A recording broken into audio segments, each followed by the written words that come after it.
Do you love bacon like I do? Well, there's a good chance you're watching this video because you love bacon, but it's gotten so expensive that you decided to search up how to make homemade bacon. I've created my own rudimentary method and condensed it into a short video. Now, there are a lot of good how to make bacon videos out there, but I'm sure you don't want to hear me talk for the next 30 minutes, so let's get to it. Grab a mixing bowl and add a half cup of kosher salt. Then a half cup of raw sugar. Now add 2 teaspoons of pink curing salt, also known as Prague powder. Now 2 tablespoons of cinnamon and 2 tablespoons of coarse black pepper. And finally, I'll add 16 ounces of my homemade apple butter. Mix all your ingredients together and set the bowl aside. Now you'll unpack your pork belly and cut it into 3 equal pieces. Place each piece into a large ziplock bag. Evenly distribute the curing solution to each bag and place in the refrigerator for up to 14 days.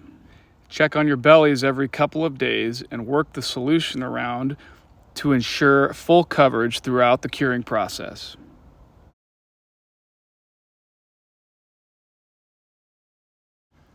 I removed this batch from the curing process at 14 days. Place the bellies in the sink and wash the curing solution off. Then place your bellies onto a drying rack. Place the racks in the refrigerator to dry the meat out for up to 24 hours. After 24 hours, pull them out of the refrigerator and fire up the smoker. I set my smoker to 200 degrees at the highest smoke setting. Place my bellies on the grill and smoke for about 2 to 2.5 hours, rotating the bellies from the bottom rack to the top rack every 45 minutes.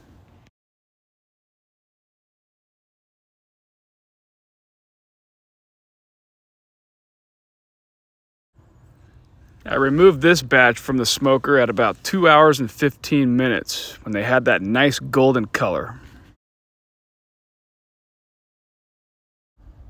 As soon as they're off the smoker, I bring them right to the cutting board.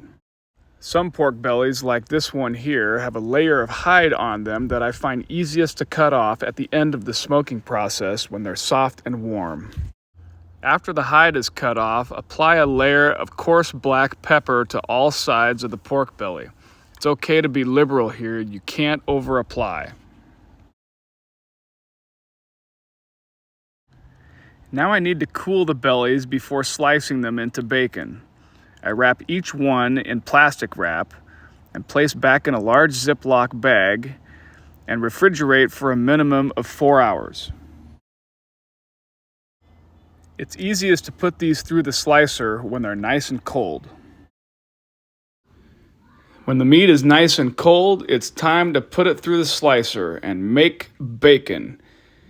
I used to use a fillet knife, but I find that it's easier to put it through a slicer like this. Now that I have piles of delicious bacon, I can vacuum seal it so it stays fresh longer. And this is my second favorite part about making bacon, after eating it, of course.